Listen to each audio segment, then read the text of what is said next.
সৰু ল'ৰা ছোৱালীবিলাকে এনিমেশ্যন যিবিলাক চিনেমা সেইবিলাক চাই বহুত ভাল পায়। ৰাতিপুৱাৰ পৰা যদি সিহঁতক টিভিত লগাই দিয়া, এখন এনিমেশ্যন চিনেমা লগাই দিয়া বা কাৰ্টুন চিনেমা এখন লগাই দিয়া, সিহঁতে বিন্দাছ দিনটো কটাই দিব পাৰে। কেতিয়াবা আমি ভাবি চাইছোঁ না 2D বা এনিমেশ্যন চিনেমাবিলাক আচলতে কেনেকৈ বনায়।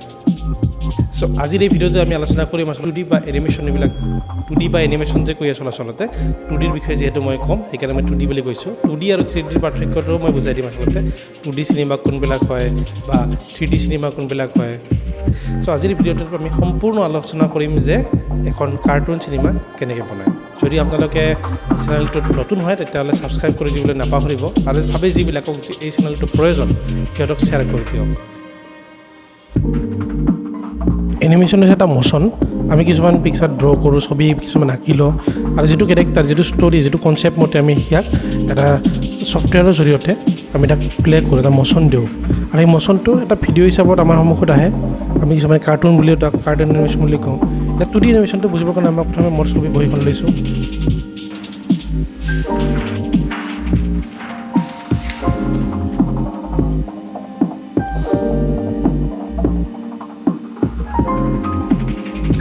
প্ৰথমে আমি কনচেপ্টখিনি আঁকি লওঁ, যি ধৰণৰ কনচেপ্ট হয়, যদি ষ্টৰী কিবা এটা হয় ষ্টৰীখিনি আমি গোটেইখিনি বনাই ল'ম। এইটো মই ইয়াতে যিটো দেখাই আছোঁ এইটো হৈছে প্ৰচেছটো ইয়াতে মই একদম খালি দেখাবৰ কাৰণে আপোনালোকক দেখাইছোঁ। ইয়াতে প্ৰথমে যেনেকৈ স্কেটচিং এটা কৰি লওঁ, বলৰ পৰা বল এটা বাউন্স কৰিলে, বাউন্স কৰাৰ পিছত তলত পৰিব, তাৰপিছত এই ছফ্টৱেৰত কেনেকৈ যাব, ইয়াৰ পিছত নেক্সট প্ৰচেছটো হৈছে ছফ্টৱেৰ আঁকি লোৱাৰ পিছত আমি ছফ্টৱেৰত যাম। একেটাক আমি ইয়াতে ড্ৰ' কৰিম কাৰণ তাত কিছু আমি যিটো আমি ছফ্টৱেৰত যিটো আমি স্কেটছ ৱৰ্ক কৰিলোঁ একেটাক আমি ইয়াতে কি কৰিম ছফ্টৱেৰটো সেইকেইটাই কাম কৰিম, এটা ড্ৰ' কৰিম বা বিভিন্ন ধৰণৰ টেকনিক আছে। এটাই ছিষ্টেম নহয়, বহুতে বিভিন্ন ধৰণৰ ফ'ল' কৰে। তাৰ ভিতৰত এইটো এটা ফ'ল' কৰিব পাৰে, স্কেটচিং কৰিব পাৰে। তাৰপিছত ইয়াৰ পিছত ৰেণ্ডাৰ দিয়া হয়, এক্সপৰ্ট কৰা হয়। এইটো এটা প্ৰচেছ, এই প্ৰচেছৰ মাজেৰে মানে এটা এনিমেশ্যন এটা বনাব পাৰে।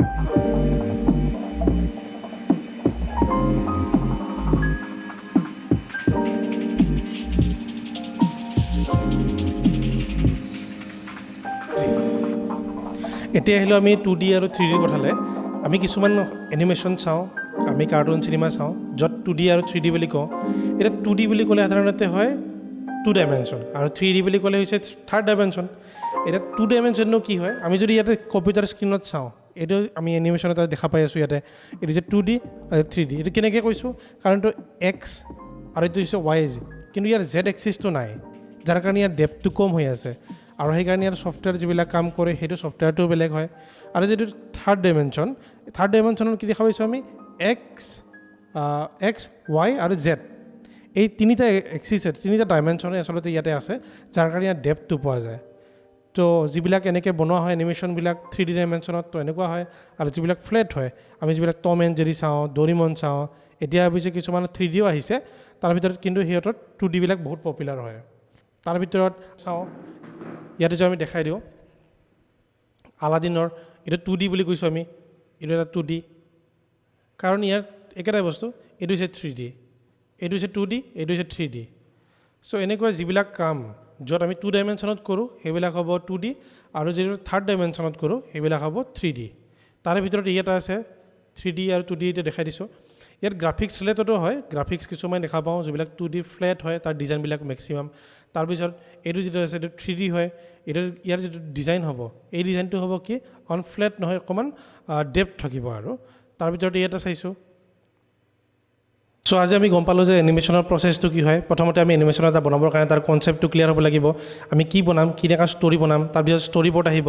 ইয়াতে মই ষ্টৰী বৰ্ডৰ কথাটো কোৱা নাই কাৰণ এইটো ডাঙৰ ছাবজেক্ট এটা হৈ পৰে। ষ্টৰী বৰ্ডৰ কথা আমি নেক্সট ভিডিঅ'ত কিছুমান বনাম। এতিয়া কনচেপ্ট থাকিলে এনিমেশ্যনৰ মই ছফ্টৱেৰ এটা দেখালোঁ কেনেকৈ ছফ্টৱেৰ কাম কৰে, তাৰপিছত ভেকুলিটোৱে কেনেকৈ সেই মৌমাখিটোক খালে এনিমেশ্যনটো দেখালোঁ। চ' 2D আৰু 3Dৰ মাজত ডিফাৰেঞ্চটো দেখিলোঁ। চ' নেক্সট ভিডিঅ'ত আমি অকণমান আৰু ইয়াৰ ডিটেইলত যাম, আৰু কথা আলোচনা কৰিম। তেতিয়ালৈকে আজিলৈ মই বিদায় লৈছোঁ। আৰু যিবিলাকে ভিডিঅ'টো ভাল পাইছে সিহঁতে ছাবস্ক্ৰাইব কৰি দিয়ে যেন, আৰু যিবিলাকক এই চেনেলটো মোৰ প্ৰয়োজন বুলি ভাবে সিহঁতক শ্বেয়াৰ কৰি দিয়ে যেন। আজিলৈ বিদায়, ধন্যবাদ।